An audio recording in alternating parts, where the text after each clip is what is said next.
नमस्कार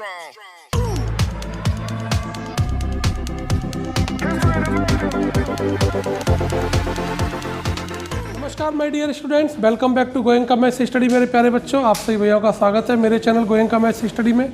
बेटा आज हम एनसीईआरटी की जो एक्सरसाइज 10.2 चल रही है उसके क्वेश्चन नंबर 1 से लेकर के 7 तक के सारे क्वेश्चंस का सॉल्यूशन हमने अपनी इससे पहले वाली वीडियो में करा चुके हैं, जिस वीडियो का लिंक इस वीडियो के डिस्क्रिप्शन में है, जहाँ से आप देख सकते हैं, समझ सकते हैं फर्स्ट 7 क्वेश्चंस को। क्वेश्चन नंबर 8 से लेकर के आगे के क्वेश्चंस हम अपनी इस वीडियो में करा रहे हैं। आपको एक बार शेयर कर देता हूँ, क्वेश्चन नंबर 8 से लेकर के क्वेश्चन नंबर 13 तक के जो भी क्वेश्चंस हैं सारे के सारे मोस्ट इंपॉर्टेंट क्वेश्चंस हैं। क्वेश्चन नंबर 9 इस चैप्टर का बेहतरीन से बेहतरीन आप उस क्वेश्चन को कह सकते हैं, वो क्वेश्चन है, इंपॉर्टेंट क्वेश्चन है। मेरे अपने 22-23 साल के कैरियर में शायद ही कोई साल गया है जिस साल वो क्वेश्चन किसी न किसी रूप में ना आया हो। बोर्ड के एग्जाम में बहरूपिया टाइप का क्वेश्चन है, जिसके 2 रूप तो आपके इसी एक्सरसाइज में दे रखे हैं, क्वेश्चन नंबर 9, क्वेश्चन नंबर 13। एक रूप आपको मैं अलग से उसका कराऊंगा जब आपको एक्स्ट्रा क्वेश्चन उसके कराऊंगा उस समय पर, ठीक है ना। तो पहले शुरुआत करते हैं क्वेश्चन नंबर 8 की, फिर बताएंगे आपको क्वेश्चन नंबर 9 की स्टोरी क्या है। चलिए साहब, क्वेश्चन नंबर 8 एक बार पहले पढ़ देते हैं, पूरा चित्र इसका बना करके। Quadrilateral ABCD is drone circumscribing a circle. इसका हालांकि यहाँ पर फिगर दिया हुआ है उस हिसाब से, ठीक है जी। तो देखिए ये क्वेश्चन कई बार यहाँ तो आपको फिगर दे दिया है, कई बार ये भी क्वेश्चन ना बिल्कुल बहरूपिया टाइप का मान करके चलिए, ये लैंग्वेज में आ जाता है। Prove that the sum of opposite sides of a quadrilateral circumscribing a circle are equal. किसी एक क्वाड्रिलेटरल की अपोजिट साइड्स का सम इक्वल होता है, लेकिन वो क्वाड्रिलेटरल किसी सर्कल के सर्कमस्क्राइबिंग में होना चाहिए, यानी बाहर बना हुआ हो, ठीक है ना। तो ये क्वेश्चन मैंने कई वर्षों में CBSE के बोर्ड एग्जाम्स में लैंग्वेज में भी लिखा हुआ है। यहाँ तो आपको इसका चित्र भी दे दिया है, सारी फैसिलिटी अवेलेबल करा दी है। आप तो ये मान करके चलो कि आपको ये क्वेश्चन लैंग्वेज बेस्ड आ गया। तो जो लैंग्वेज मैंने बोली है उस लैंग्वेज का मतलब ये है, sum of the opposite sides of a quadrilateral circumscribing a circle is equal ABCD। ये कोई क्वाड्रिलेटरल दिया हुआ है, ठीक है। इसमें हमको प्रूफ करना है कि इसकी अपोजिट साइड्स का सम, अपोजिट साइड्स का AB + CD = AD + BC, ये हमको प्रूफ करना है। ये क्वेश्चन है, ठीक है। यहाँ तो चित्र दे रखा है आपको बुक में, अगर नहीं भी देगा तो भी आपको ध्यान में रखना। सर्कमस्क्राइबिंग का मतलब सर्कल के बाहर बनने वाला फिगर। ये कहे a triangle circumscribing a circle, तो इसका मतलब ट्राइंगल सर्कल के बाहर बना हुआ है। Parallelogram circumscribing a circle, it means parallelogram circle के बाहर बना हुआ है और उसकी जो साइड्स है वो टच करते हुए निकलेंगी। सर्कमस्क्राइबिंग का मतलब होता है टच करते हुए निकलेंगी उसको, ठीक है ना। Let P, Q, R and S are the point of contacts of this circle, ठीक है। ये इसके पॉइंट ऑफ कॉन्टैक्ट से हैं। अब आपको प्रूफ क्या करना है कि this plus this equal to this plus this, ये हमको प्रूफ करना है, ठीक है साहब। यानी opposite sides AB + CD = AD + BC, ये हमको प्रूफ करना है। अब समझ लीजिए प्रूफ कैसे करना है, ठीक है जी।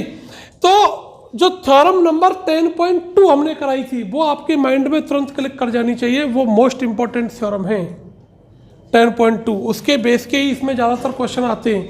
एक क्वेश्चन इसी का आ जाता है, prove that the parallelogram circumscribing a circle is a rhombus. मैंने एग्जाम्पल्स में भी कराया था, जब सबसे पहली वीडियो सर्कल की बनाई थी उसमें क्वेश्चन को मैंने कराया था, आपकी NCERT की बुक में भी है क्वेश्चन। तो एक ही बात याद रखनी जो मैंने उस समय पे कराई थी उसको रोम्बस को प्रूफ करने वाली, कि जैसे मैं इसके लिए लेकर के चलता हूँ कि भाई मेरा ये एक्सटर्नल पॉइंट्स है, तो यहाँ से ये इसकी 2 टेंजेंट हो गई। टेंजेंट का मतलब to the point of contact. मैं इस A पॉइंट से पास होने वाली टेंजेंट की बात करूं तो उन टेंजेंट्स के नेम अकॉर्डिंग द लेंथ क्या बनेंगे, AP and AS, not AB and AD। According the length, the name of the tangents from passing through A are AP and AS. ये याद रखना है, ठीक है ना। बार बार यही चीज आपको माइंड में एक बार सेटअप हो गई तो गलती होने का चांसेज 0/0 है, नहीं तो फिर मिस्टेक होती रहेगी।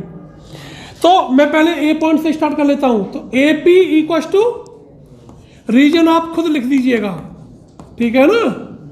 इक्वेशन नंबर, फिर वही वाली सावधानी कि ए भी किन दो पॉइंट से मिलकर के बन रही है, किन दो पार्ट से बनकर बन रही है, सेगमेंट से, ए पी और पी बी।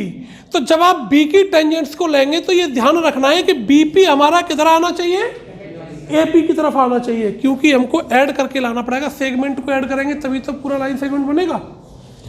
तो आप बी से ले लीजिए सर, तो B P equal to B Q, ठीक है, इक्वेशन नंबर। अब सी से ले लो, तो सी क्यू इक्वल टू, लेकिन सी क्यू आपको लिखना किधर है, जिधर आपने बी क्यू लिखा है, ये ध्यान रखना है बस। तो सी क्यू इधर आ जाएगा, सी आर हमारा इधर आ गया। अब डी से ले लो, D R equal to D S, लेकिन डी आर लिखेंगे किधर, जिधर हमारा सी आर लिखा हुआ है।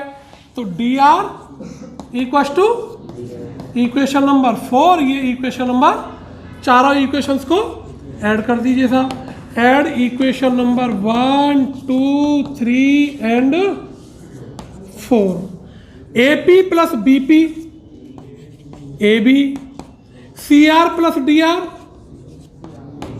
सी D, A S plus D S A D, और B Q plus C Q B C या सी बी। Hence proved. ठीक है जी, क्लियर हो गया, कोई डाउट तो नहीं। सभी को नमस्कार। आज की वीडियो में केवल एक ही क्वेश्चन कराएंगे भैया। कल फिर आपको क्वेश्चन नंबर 9 जिसकी चर्चा हमने इस वीडियो में की है उसे भी कराएंगे। क्वेश्चन नंबर 13 को कराएंगे, बाद वाले बाद में कराएंगे, और उसके बिहाफ का जो एक क्वेश्चन है जिससे कि वो पूरा एक कॉन्सेप्ट क्लियर हो जाए। तब तक के लिए आप लोग स्वस्थ रहिए, मस्त रहिए। जय हिंद, जय भारत। नमस्कार my dear students, welcome back to Goenka maths study. मेरे प्यारे बच्चों, आप सभी भैया का स्वागत है मेरे चैनल गोयंका मैथ्स स्टडी में। बेटा आज हम एनसीईआरटी की जो एक्सरसाइज 10.2 चल रही है उसके क्वेश्चन नंबर 1 से लेकर के 7 तक के सारे क्वेश्चंस का सॉल्यूशन हमने अपनी इससे पहले वाली वीडियो में करा चुके हैं, जिस वीडियो का लिंक इस वीडियो के डिस्क्रिप्शन में है, जहाँ से आप देख सकते हैं, समझ सकते हैं फर्स्ट 7 क्वेश्चंस को। क्वेश्चन नंबर 8 से लेकर के आगे के क्वेश्चंस हम अपनी इस वीडियो में करा रहे हैं। आपको एक बार शेयर कर देता हूँ, क्वेश्चन नंबर 8 से लेकर के क्वेश्चन नंबर 13 तक के जो भी क्वेश्चन हैं सारे के सारे मोस्ट इंपॉर्टेंट क्वेश्चन हैं। क्वेश्चन नंबर 9 इस चैप्टर का बेहतरीन से बेहतरीन आप उस क्वेश्चन को कह सकते हैं, वो क्वेश्चन है, इंपॉर्टेंट क्वेश्चन है। मेरे अपने 22-23 साल के कैरियर में शायद ही कोई साल गया है जिस साल वो क्वेश्चन किसी न किसी रूप में ना आया हो। बोर्ड के एग्जाम में बहरूपिया टाइप का क्वेश्चन है, जिसके 2 रूप तो आपके इसी एक्सरसाइज में दे रखे, क्वेश्चन नंबर 9, क्वेश्चन नंबर 13। एक रूप आपको मैं अलग से उसका कराऊंगा जब आपको एक्स्ट्रा क्वेश्चन उसके कराऊंगा उस समय पर, ठीक है ना। तो पहले शुरुआत करते हैं क्वेश्चन नंबर 8 की, फिर बताएंगे आपको क्वेश्चन नंबर 9 की स्टोरी क्या है। चलिए साहब, क्वेश्चन नंबर 8 एक बार पहले पढ़ देते हैं, पूरा चित्र इसका बना करके। Quadrilateral ABCD is drawn circumscribing a circle. इसका हालांकि यहाँ पर फिगर दिया हुआ है उस हिसाब से, ठीक है जी। तो देखिए ये क्वेश्चन कई बार यहाँ तो आपको फिगर दे दिया है, कई बार ये भी क्वेश्चन ना बिल्कुल बहरूपिया टाइप का मान करके चलिए, ये लैंग्वेज में आ जाता है। Prove that the sum of opposite sides of a quadrilateral circumscribing a circle are equal. किसी एक क्वाड्रिलेटरल की अपोजिट साइड्स का सम इक्वल होता है, लेकिन वो क्वाड्रिलेटरल किसी सर्कल के सर्कमस्क्राइबिंग में होना चाहिए, यानी बाहर बना हुआ हो, ठीक है ना। तो ये क्वेश्चन मैंने कई वर्षों में CBSE के बोर्ड एग्जाम्स में लैंग्वेज में भी लिखा हुआ आया है। यहाँ तो आपको इसका चित्र भी दे दिया है, सारी फैसिलिटी अवेलेबल करा दी है। आप तो ये मान करके चलो कि आपको ये क्वेश्चन लैंग्वेज बेस्ड आ गया। तो जो लैंग्वेज मैंने बोली है उस लैंग्वेज का मतलब ये है, sum of the opposite sides of a quadrilateral circumscribing a circle is equal ABCD। ये कोई क्वाड्रिलेटरल दिया हुआ है, ठीक है। इसमें हमको प्रूफ करना है कि इसकी अपोजिट साइड्स का सम, अपोजिट साइड्स का AB plus C D equal to A D plus B C. ये हमको प्रूफ करना है, ये क्वेश्चन है। ठीक है, या तो चित्र दे रखा है आपको बुक में, अगर नहीं भी देगा तो भी आपको ध्यान में रखना। सर्कम स्क्राइबिंग का मतलब सर्कल के बाहर बनने वाला फिगर। ये कहे a triangle circum scribing a circle, तो इसका मतलब ट्राइंगल सर्कल के बाहर बना हुआ है। Parallelogram circum scribing a circle, it means parallelogram circle के बाहर बना हुआ है और उसकी जो साइड्स है वो टच करते हुए निकलेंगी। सर्कम स्क्राइबिंग का मतलब होता है टच करते हुए निकलेंगी उसको। ठीक है ना। Let P Q R and S are the point of contact of this circle. ठीक है, ये इसके पॉइंट ऑफ कॉन्टैक्ट से हैं। अब आपको प्रूफ क्या करना है कि this plus this equal to this plus this, ये हमको प्रूफ करना है।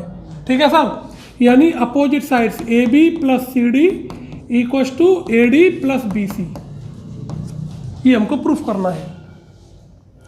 अब समझ लीजिए प्रूफ कैसे करना है।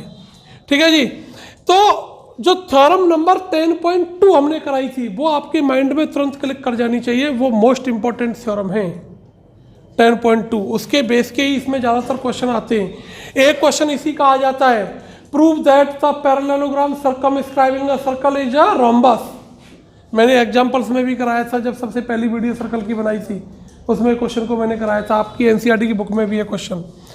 तो एक ही बात याद रखनी जो मैंने उस समय पे कराई थी उसको रोम्बस को प्रूफ करने वाली, कि जैसे मैं इसके लिए लेकर के चलता हूँ कि भाई मेरा ये एक्सटर्नल पॉइंट्स है, तो यहाँ से ये इसकी दो टेंजेंट हो गई। टेंजेंट का मतलब to the point of contact. मैं इस ए पॉइंट से पास होने वाली टेंजेंट की बात करूं तो उन टेंजेंट्स के नेम अकॉर्डिंग द लेंथ क्या बनेंगे, A P and A S, not A B and A D. According the length, the name of the tangents from passing through A are AP and AS. ये याद रखना है। ठीक है ना, बार बार यही चीज आपको माइंड में एक बार सेटअप हो गई तो गलती होने का चांसेज 0/0 है, नहीं तो फिर मिस्टेक होती रहेगी।